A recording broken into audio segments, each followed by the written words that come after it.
ಎಲ್ಲರಿಗೂ ನಮಸ್ಕಾರಗಳು. ಮಹಿಳೆಯರ ದೇಹದ ಯಾವ ಭಾಗದ ಮೇಲೆ ಅಲ್ಲಿ ಬಿದ್ದರೆ ಅತ್ಯಂತ ಶುಭ ಎಂಬುದನ್ನ ಇವತ್ತಿನ ವಿಡಿಯೋದ ಮುಖಾಂತರ ತಿಳಿಯೋಣ. ದೇಹದ ಮೇಲೆ ಅಲ್ಲಿ ಬೀಳುವುದಕ್ಕೆ ಸಂಬಂಧಿಸಿದಂತೆ ಸಾಕಷ್ಟು ಶುಭ ಹಾಗೂ ಅಶುಭ ವಿಚಾರಗಳನ್ನ ಶಕುನಶಾಸ್ತ್ರದಲ್ಲಿ ಹೇಳಲಾಗಿದೆ. ಶಕುನಶಾಸ್ತ್ರದ ಪ್ರಕಾರ ಮಹಿಳೆಯರ ದೇಹದ ಯಾವ ಭಾಗದ ಮೇಲೆ ಅಲ್ಲಿ ಬಿದ್ದರೆ ಶುಭ, ಯಾವ ಭಾಗದ ಮೇಲೆ ಬಿದ್ದರೆ ಅಶುಭ, ಮಹಿಳೆಯರ ದೇಹದ ಮೇಲೆ ಅಲ್ಲಿ ಬೀಳುವುದಕ್ಕೆ ಸಂಬಂಧಿಸಿದ ಶುಭ ಮತ್ತು ಅಶುಭ ಸೂಚನೆಗಳ ಬಗ್ಗೆ ಇವತ್ತಿನ ವಿಡಿಯೋದ ಮುಖಾಂತರ ತಿಳಿಯೋಣ.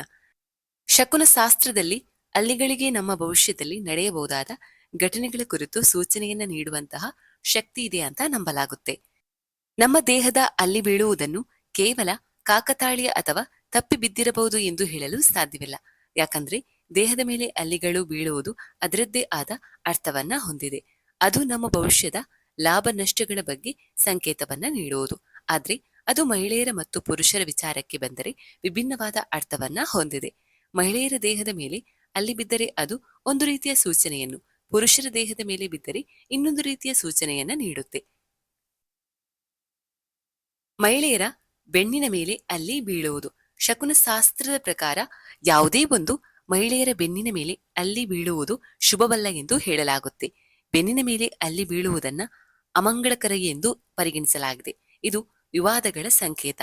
ನಿಕಟ ಜನರು, ನೆರೆಹೊರೆಯವರು ಅಥವಾ ಸಹ ಉದ್ಯೋಗಿಗಳೊಂದಿಗೆ ಭಿನ್ನಾಭಿಪ್ರಾಯಗಳು ಉಂಟಾಗಬಹುದು. ಅಂತಹ ಸಮಯದಲ್ಲಿ ನಿಮ್ಮ ಮಾತನ್ನ ನಿಯಂತ್ರಿಸುವುದು ಮುಖ್ಯ.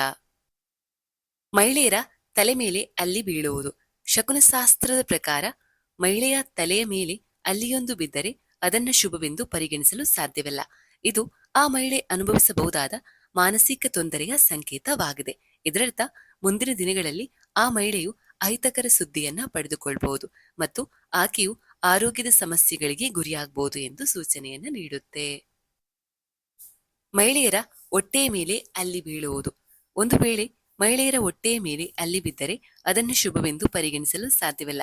ಇದರರ್ಥ ನೀವು ನಿಮ್ಮ ಆರೋಗ್ಯದ ಮೇಲೆ ಕಾಳಜಿ ವಹಿಸಬೇಕು, ಇಲ್ಲದೇ ಇದ್ದರೆ ಆರೋಗ್ಯದ ಸಮಸ್ಯೆಗಳು ಎದುರಾಗಬಹುದು ಅಂತ ಎಚ್ಚರಿಸುತ್ತೆ. ಇದು ಭವಿಷ್ಯದಲ್ಲಿ ಜೀರ್ಣಕಾರಿ ಅಥವಾ ಹೊಟ್ಟೆಗೆ ಸಂಬಂಧಿಸಿದ ಸಮಸ್ಯೆಗಳ ಸಾಧ್ಯತೆಯನ್ನ ಸೂಚಿಸುತ್ತೆ. ಶಾಸ್ತ್ರಗಳ ಪ್ರಕಾರ ಅಲ್ಲಿ ದೇಹದ ಒಂದು ಅಶುಭ ಭಾಗದ ಮೇಲೆ ಬಿದ್ದರೆ ತಕ್ಷಣ ಸ್ನಾನ ಮಾಡಿ ತಮ್ಮ ನೆಚ್ಚಿನ ದೇವರನ್ನ ಸ್ಮರಿಸಬೇಕು. ನಕಾರಾತ್ಮಕ ಪರಿಣಾಮಗಳನ್ನು ಕಡಿಮೆ ಮಾಡಲು ಕೆಲವರು ತುಪ್ಪದ ದೀಪವನ್ನ ಬೆಳಗಿಸುವುದು ಅಥವಾ ಎಳ್ಳನ್ನು ದಾನ ಮಾಡುವುದು ಶುಭವೆಂದು ಪರಿಗಣಿಸಲಾಗುತ್ತೆ.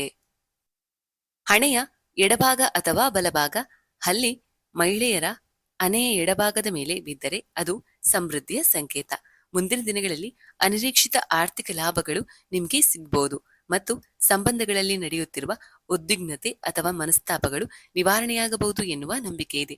ಒಂದು ವೇಳೆ ಅಲ್ಲಿ ಮಹಿಳೆಯರ ಹಣೆಯ ಬಲಭಾಗದ ಮೇಲೆ ಬಿದ್ದರೆ ಅದು ಕೂಡ ಶುಭ ಸೂಚನೆಯಾಗಿರುತ್ತೆ.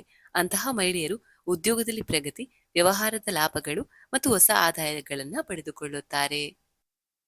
ಮಹಿಳೆಯರ ಕುತ್ತಿಗೆ ಮೇಲೆ ಅಲ್ಲಿ ಮಹಿಳೆಯರ ಕುತ್ತಿಗೆಯ ಮೇಲೆ ಅಲ್ಲಿ ಬಿದ್ದರೂ ಅದನ್ನ ಶುಭವೆಂದು ಪರಿಗಣಿಸಲಾಗುತ್ತೆ. ಇದು ಆಕೆಯ ಕುಟುಂಬಕ್ಕೆ ಶುಭ ಅಥವಾ ಮಂಗಳಕರ ಸೂಚನೆಯನ್ನ ನೀಡುತ್ತೆ. ಇದರರ್ಥ ನಿಮ್ಮ ಮನೆಯಲ್ಲಿ ಯಾವುದೋ ಒಂದು ಶುಭ ಸಮಾರಂಭ ನಡೆಯಲಿದೆ ಎಂಬುದಾಗಿದೆ ಮತ್ತು ಸಂತೋಷ ಹಾಗೂ ಸಮೃದ್ಧಿಯು ನಿಮ್ಮ ಜೀವನದಲ್ಲಿ ತುಂಬಿಕೊಳ್ಳುವುದು ಎಂಬುದರ ಸಂಕೇತ.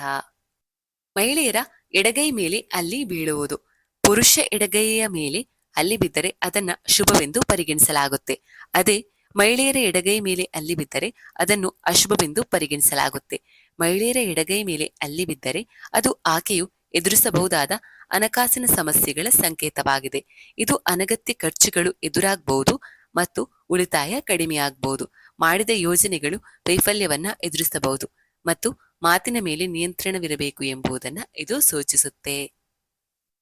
ಇದಿಷ್ಟು ಇವತ್ತಿನ ವಿಷಯವಾಗಿತ್ತು. ಇನ್ನೊಂದು ವಿಷಯದೊಂದಿಗೆ ಭೇಟಿಯಾಗೋಣ. ಅಲ್ಲಿವರೆಗೂ ಟೇಕ್ ಕೇರ್, ಬಾಯ್.